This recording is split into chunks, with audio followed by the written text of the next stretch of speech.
2 ദിവസം മുമ്പായിട്ടിട്ടുള്ള ഈ egg fried റൈസിൻ്റെ കൂടെ കഴിച്ചിട്ടുള്ള ചിക്കൻ ചുക്കൻ്റെ റെസിപ്പിയാണ് കേട്ടോ ഈ ഒരു വീഡിയോയിൽ ഞാൻ കാണിക്കുന്നത്. വളരെ ഈസി ആയിട്ട് തന്നെ നമുക്ക് ഉണ്ടാക്കാൻ പറ്റും.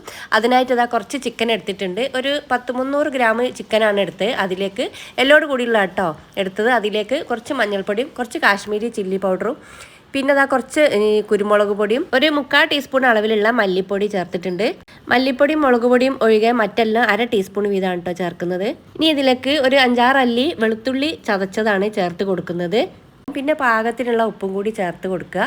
പിന്നെ നമുക്ക് വേണ്ടത് ഇതിലേക്ക് ആവശ്യമായിട്ടുള്ള കുറച്ച് സുർക്കയാണ് കേട്ടോ. നിങ്ങൾക്ക് സുർക്ക ഇഷ്ടമില്ലെങ്കിൽ ചെറുനാരങ്ങ നീരോ അല്ലെങ്കിൽ കുറച്ച് പുളിയുള്ള തൈരോ വെച്ചിട്ട് ഇതൊന്ന് നന്നായിട്ടൊന്ന് മാരിനേറ്റ് ചെയ്ത് വെക്കണം. ഇതൊന്ന് മിക്സ് ചെയ്തിട്ട് ഫ്രിഡ്ജിൻ്റെ താഴെ തട്ടിൽ ഒരു 1/4 മണിക്കൂറെങ്കിലും മാറ്റി വെക്കണം. എന്നതിൻ്റെ ശേഷമാണ് നമ്മളിത് ചിക്കൻ ചുക്ക റെഡിയാക്കി എടുക്കുന്നത്.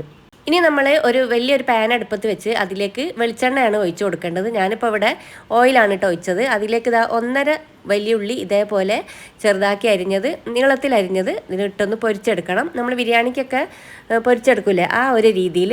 അപ്പോൾ ഞാനിവിടെ കുറച്ച് അധികമായിപ്പോയിട്ടോ ഉള്ളി എടുത്തത്. 2 ഉള്ളി എടുത്തിട്ടുണ്ട്. പക്ഷേ നിങ്ങളങ്ങനെ അത്ര എടുക്കണ്ട. പിന്നെ ഇതാ ഉള്ളി നമ്മൾ പൊരിച്ചെടുത്തതിന് ഒരു പിടിയോളം എടുത്തിട്ട് ഇതേപോലെ നമ്മൾ നേരത്തെ ഫ്രിഡ്ജിൽ മാറ്റി വെച്ചിട്ടില്ലേ ഒരു മസാലയിലേക്ക് കുറച്ച് പൊടിച്ചിട്ട് കൈ വെച്ച് പൊടിച്ചിട്ട് അതിലേക്ക് ചേർത്ത് കൊടുക്കുക. പിന്നെ അതിലേക്ക് കുറച്ച് കറിവേപ്പിനെല്ലാം കൂടി ചേർത്ത് കൊടുത്തതിന് ശേഷം മിക്സ് ചെയ്യണം. പിന്നെ ലാസ്റ്റ് ടൈമിലാണ് നമ്മളിവിടെ ഗരം മസാല ചേർത്ത് കൊടുക്കുന്നത്. ഇനി ആദ്യം ചേർത്താലും കുഴപ്പമൊന്നുമില്ല കേട്ടോ.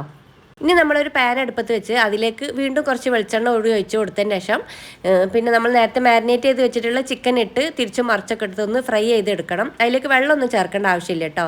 പിന്നെ അതിലേക്ക് ഞാൻ ഒരു 2-3 പച്ചമുളക് നീളത്തിൽ ചീന്തിയത് ചേർത്ത് കൊടുത്തിട്ടുണ്ട്. ഇതിപ്പോൾ ഏകദേശം ഒന്ന് റെഡിയായി വരുമ്പോൾ നമ്മൾ നേരത്തെ പൊരിച്ച് മാറ്റി വെച്ചിട്ടുള്ള ഉള്ളി കൂടി ചേർക്കണം. ഇപ്പോൾ കണ്ടില്ല കുറച്ച് അധികമായി പോയിട്ടുണ്ട് കേട്ടോ ഉള്ളി. അപ്പോൾ നിങ്ങൾ എടുക്കുമ്പോൾ എത്രത്തോനെ ഉള്ളി എടുക്കേണ്ട ആവശ്യമില്ല. ഒരുപാട് ഉള്ളി പൊരിച്ചതാകുമ്പോൾ ടേസ്റ്റിന് വ്യത്യാസം വരും കേട്ടോ. പിന്നെ അതിലേക്ക് ഞാനിതാ കുറച്ച് കറിവേപ്പിൻ്റെ ഇല, കുറച്ച് വലിയ ജീരകം പൊടിച്ചത്, കുറച്ച് കുരുമുളക് പൊടി എന്നിവ കൂടി ചേർത്ത് കൊടുത്തിട്ടുണ്ട്. തീരെ വെള്ളം ഒഴിക്കാതെ ഇതേപോലെ ഡ്രൈ ആയിട്ടാണ് കേട്ടോ ചിക്കൻ ചുക്ക എടുക്കേണ്ടത്. ഇനി ഇത് ഫ്രൈഡ് റൈസിലേക്ക് മാത്രമല്ല നെയ്ച്ചോറിലേക്കും ഒക്കെ നല്ല അടിപൊളി കോമ്പിനേഷനാണ് കേട്ടോ. വളരെ ഈസി ആയിട്ടും ടേസ്റ്റി ആയിട്ടും ഉണ്ടാക്കാൻ പറ്റിയിട്ടുള്ള ഒരു ഐറ്റമാണിത്. Thanks for watching.